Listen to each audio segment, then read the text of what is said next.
our old friends from Slovenia who organized the last ELEX and are co-organizing this one, so they're pretty busy people. And it's on a subject that's certainly very dear to my heart about automating lexicographic processes. So I'll hand over to Iztok.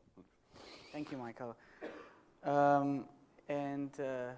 As Michael gave me this nice introduction, I should really move to my first slide because it's the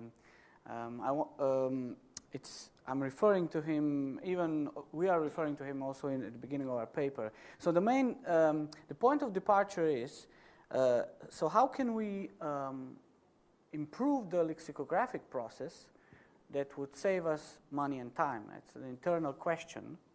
And from our perspective, for our paper and work, it has a different, it has an additional question related to it.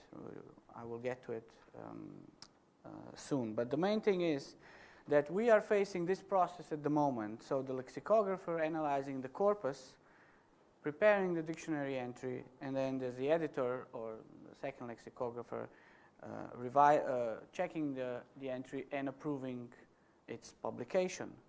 And the main part, the problematic part is the analysis part. So that takes time, takes money, and causes gray hair to publishers. So in 2011, Michael Randell and Adam Kilgariff suggested, well, we'll soon see this shift in the description of lexicographic work, where this first part will be actually left to the computer, and the lexicographer will be a validator. So editing the data, deleting, and doing some other things that maybe the computer cannot do at this moment. And this is the scheme that they suggested. So less reliance on corpus data. So corpus is used only for checking, whereas the analysis and data extraction is done by a computer. So how far did we get since this prophecy? At least I can give you the Slovenian perspective. So the situation, to put this thing in context, is that we are very much behind. So in terms of e-lexicography and in terms of attending conferences and everything, we are at the front. In terms of being equipped with dictionaries, we are behind. So we have a dictionary that was published in 1991. It was published gradually. The last entries was published in 1991, so many entries are older, from 70s and 80s. It's based on old material, even from the 19th century. So very traditional lexicography, and it hasn't been updated since. It should be updated. It's promised to be published next year, probably in the print version only, or maybe electronic also, but for a fee. The database is not accessible, which is another disadvantage, so it cannot be used for any other purposes. So this was the situation that we were faced in 2008 when our project started. So this was the project that actually the aim was, well, let's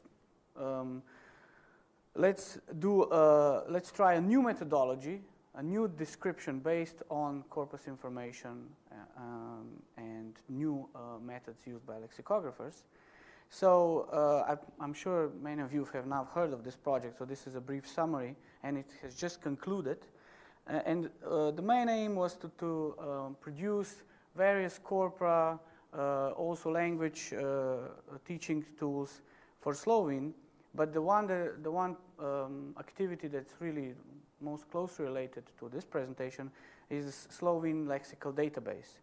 And this was, the aim was to design a comprehensive syntactic and semantic description of a selected set of Slovene words and test those new methodologies during that. And we compiled a 1.2 billion word corpus of Slovene for this purpose, and we used it for the analysis. Now, what we started with was this so-called manual analysis. It's not manual. We already helped with many features in the sketch engine, but this is what we now call more of a manual analysis if we're comparing with the automatic approach. So our lexicographers were looking at 300 random concordances initially of each word, just to get a quick idea of its semantic and syntactic features. And then they moved on to word sketches, used the tick box lexicography function, and selecting collocates examples and putting them in the lexical database. Now, it all sounds nice and well, but when we looked at the procedures closely, we noticed that many lexicographers reported of basically abandoning the tick box lexicography procedure and looking for additional examples in concordances, because the tick box lexicography didn't offer among the 10 examples offered, there weren't any good ones. So that sort of prolonged the time for designing entries. And the second one was that collocates and structures were overlooked. So if you have a word sketch and you're making the decisions, some of the collocates were overlooked. And at this point, I need to show this slide, and this was important for us, because when you say a lexicographer, some people often have this notion, I'm making a dictionary, and here we had to sort of actually instill in our team that we're making a lexical database, which means you have to gather more information. So sometimes even less salient collocates, which are part of a same semantic type, are relevant, and you want to record them. So this is part of the problem when you're making those decisions. If you're switching between dictionary and lexical database thinking, you're actually leaving some important information out. So how do we, what can we automate? Those were the questions at that point. So the first thing was, before we even approach the automation, was how can we improve the existing process? So in 2010, first, Simon designed improved sketch grammar. So based on some of the findings that we already had during the analysis. And then the next year, we got GoodX for Slovene. I presented this with Diana McCarthy and Milos Husak at the Blade conference. So we took the GoodX tool and we designed a Slovene version, and we improved the results a lot. I think tick box lexicography was used much more from then on, and with really moving people looking examples in the concordance that work was really reduced. But of course we weren't satisfied with this, so during that period we were constantly observing what's happening and wanting to improve that. So the steps toward the automation happened in the second phase. Now, I have two quotes here quite important for this. So Michael and Adam said, it's more efficient to edit out the computer's errors than to go through the whole data selection from the beginning. Well, this just supports my claim of making those decisions, because I have a quote that's actually been coined at this conference when we discussed it, so that too many choices are made early in the data selection process, and they leave more room for error. So when you're looking at data later, so when the editor is looking at the data, it has to go all the way back if something is missed. It has to look at the corpus again. It has to look at the word sketch again, find what's been missed, and import everything back into the lexical database. So first, when we approached the automation, we said, what can be automated? What can we extract from the corpus? And this is the lexical database structure. So on the lemma level, we can extract information. That's what we already have. On the sense level, we cannot extract a lot of semantic information, but we can extract some of the labels.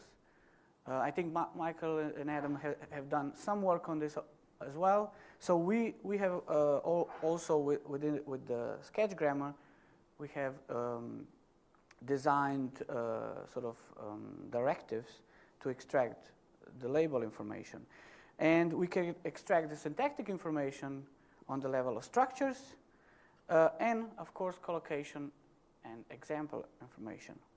So quite a lot can be extracted.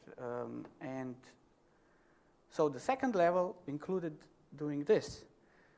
Basically for sketch grammar, we needed a separate sketch grammar, much more fine-grained.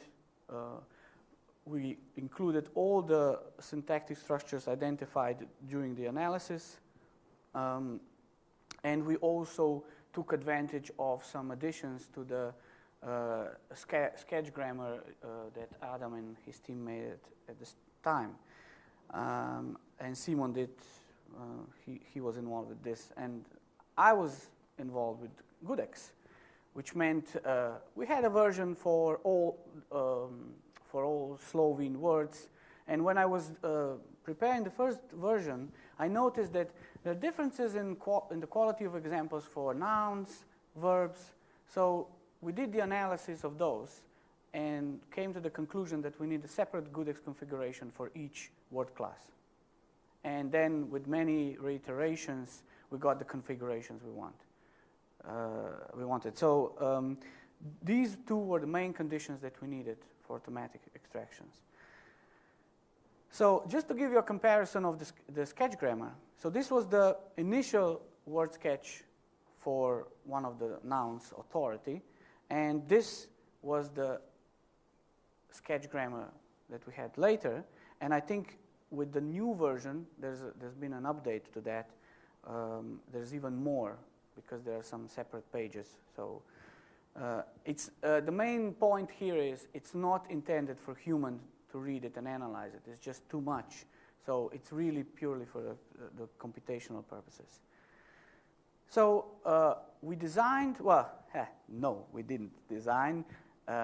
Berno team designed the EpiScript. We just helped them with what we want. And they designed the EpiScript to extract that information from the sketch engine. And we prepared a selection of lemmas. So we needed a evaluation set to extract the information. And the lemmas were a frequency between 1,000 and 10,000. We tended to focus on the lemmas that weren't present in the existing dictionary, just on a newer lemmas, because if you're doing something, it's better to get some new information in rather than just compare it with what's already been done. And then we had to prepare settings for extraction, another important aspect, because here you're deciding what you are, so I know I'm extracting collocates, examples, but how much data I'm actually extracting.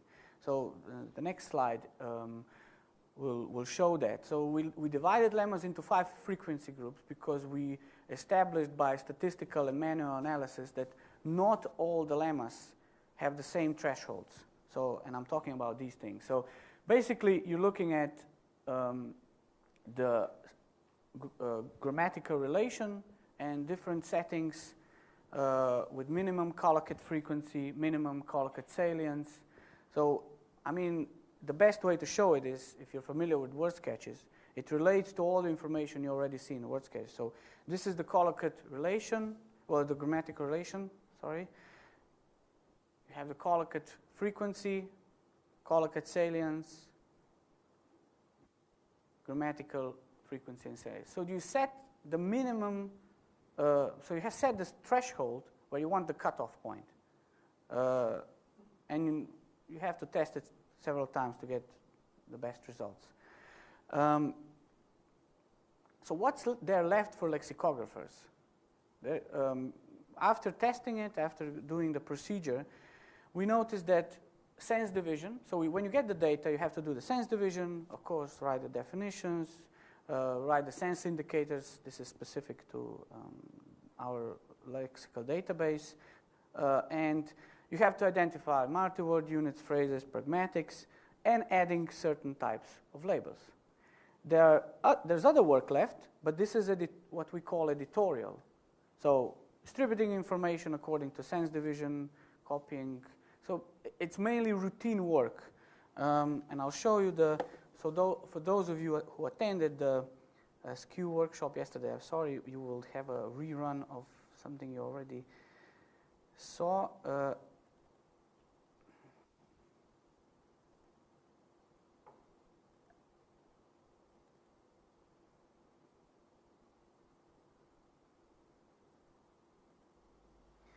So what we're looking at now, I recorded the cleanup procedure. So the time is sort of, it's not real. It's actually sped up quick. So we're looking at 2 minutes now. But the main thing is, this is what the data has been exported, and this is the cleanup. So we're grouping collocates, deleting examples. So one is identified multi-word units, adding them. There, I know there are some features of the tool that we learned since then that we can improve. But it's basically, part of it is cleaning, part of it is actual lexicographic work. That's important for something I'm showing later. But the main point is that this was the entry is banker, and in about 20 minutes, as you will see, the entry is ready. So the exporting of the data, because it was really important for us to record this, that you actually get an impression how quickly you can get a lot of information. I talk about lexical database entry. Get a lot of information in. So yes, I think it will stop now.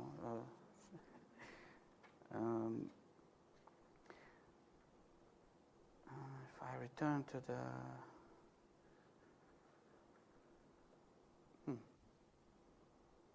was I here?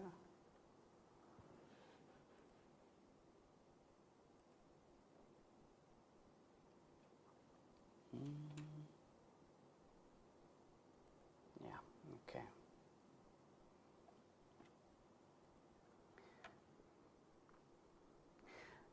Now, the reason why I divided these tasks into 2 groups is because the second one, being routine ones, they're very much open for crowdsourcing. We wanted to test this, and we identified 3 possible avenues to use crowdsourcing. One is identifying false collocations. So the other one is identify incorrect examples. So sometimes the example doesn't match what you expect from the collocation. And the third one is actually post-analytical. So once you do the sense division, you just have to distribute collocates, examples, into their corresponding senses. And this is also something that doesn't have to be highly lexicographic. It can be done by someone who has some feeling for language and nothing more. So we had this tool devised in which we tested. I think we used it also for another activity that Simon will present, so he will go into more detail there. But the main thing is to design the exercise in a way where the user doesn't have a feeling that he's doing some high lexicographic work, but it's actually just making decision yes, no, and you're using more users, and when you have this 5 users deciding on the same thing in the same way, you can count as a valid decision, or 5 or 10. Well, you set the threshold. So it works quite well. We need to test it a bit more, but so far the results are very promising. Now, going back to the dictionary situation in Slovenia, of course you need to put all of this in practice. So we prepared a proposal of how to make a dictionary from scratch, because we don't have anything. We need to make a language description from scratch.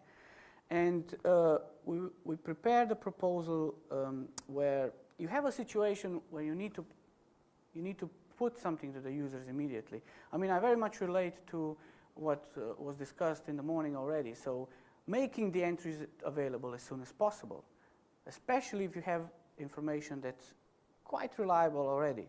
So we had this 5-stage process where you do the extraction first, and you already offer the information. You already make it available. You do crowdsourcing, cleans up those entries. Again, you make it available. And then you do the lexicographic work. You do the terminology.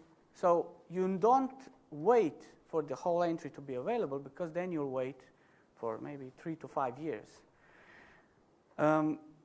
And just to show you this is, we had to prepare some visualization. This is not online. We just had to see it, how it would work. We prepared a sample set of data, and we put it on a website just so we can see it. And one of the main things was that we want to be able show the user how to track the stages. So we have this date and the red dot saying, okay, this is still in the early stages.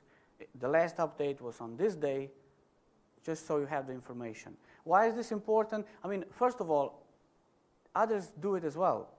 And I'll quote the OED here. They actually provide information when so this is from the 3rd edition, September 2013. So it's been done already. And I think information like that is important for the user. And it also, if you're updating, for example, when you come to the green stage, when you're updating regularly, it will show, oh, it's been updated 1st of April, 2nd of September. So just to show you quick differences in the stages, you can see this is the automatic extraction, cleaned version. You don't have the sense division here. You already have it here. Then you add the terminological input, so if there's a wrong label being assigned, they say it. And basically that's the final output.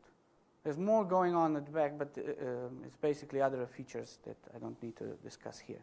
So just to conclude, this was the proposal made by Michael and Adam, and our proposal is slightly different. So we basically has a variation where you do you use the computer, but then you also use crowdsourcing to have a cleaner data for the entry preparation. Thank you.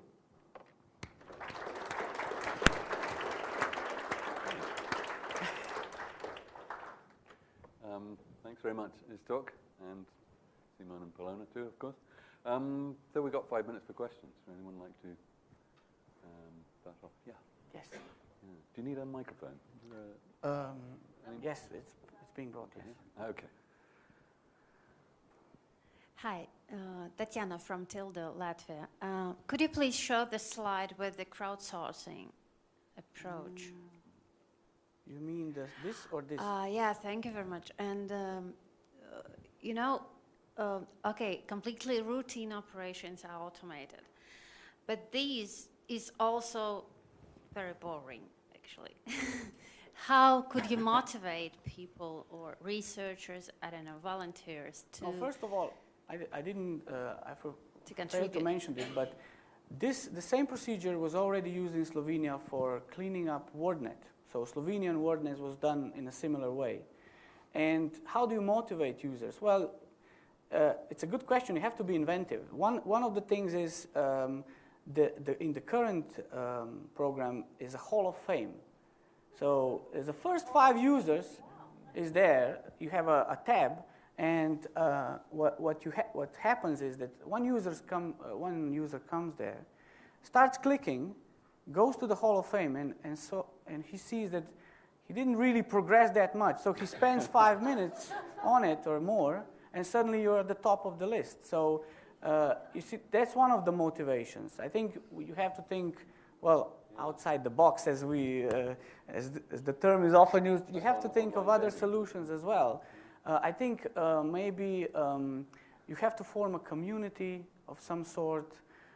It also depends on how you promote the project, I think. I mean, we'll have to think about such approaches more, but consider, if you say you're contributing to a new dictionary of Slovene, it can be a quite tempting thing. Also, we are thinking of going to the universities and having students doing it as part of their coursework. So it's a different type of motivation, but... Yeah.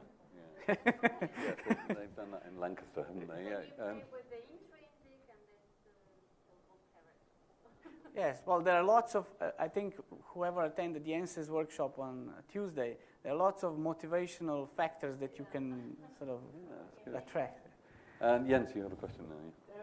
Will the final product be free in the end? Yes. So you have no license that you can distribute as royalties to the crowd?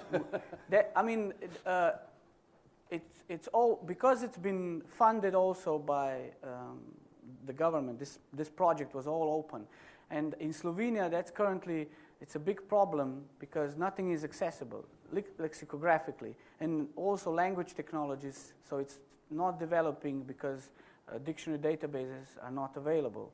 So to support them and to have their support, on the other hand, that's the approach to take. Otherwise, it won't go. We have a small 2 million people, and it wouldn't, especially online. I don't see it. You cannot approach it like maybe the OED do or some.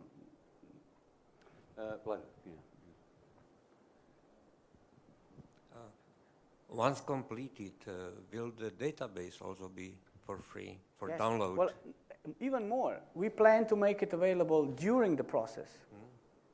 So that's the plan. Yes. Oh, amazing. Patrick, you're next. How did you arrive at the figure of 5 users for the agreement and the crowdsourcing? Did you set that yourself in advance, or was that from experiment? Oh, you mean how do we get to the 5-user? 5-user agreement. Well, we learned from the previous project. So because we used this interface is only adapted from the Slovenian WordNet project. So we took some of the findings that they had and implemented it for our testing purposes. Do we have any? Jens, you again.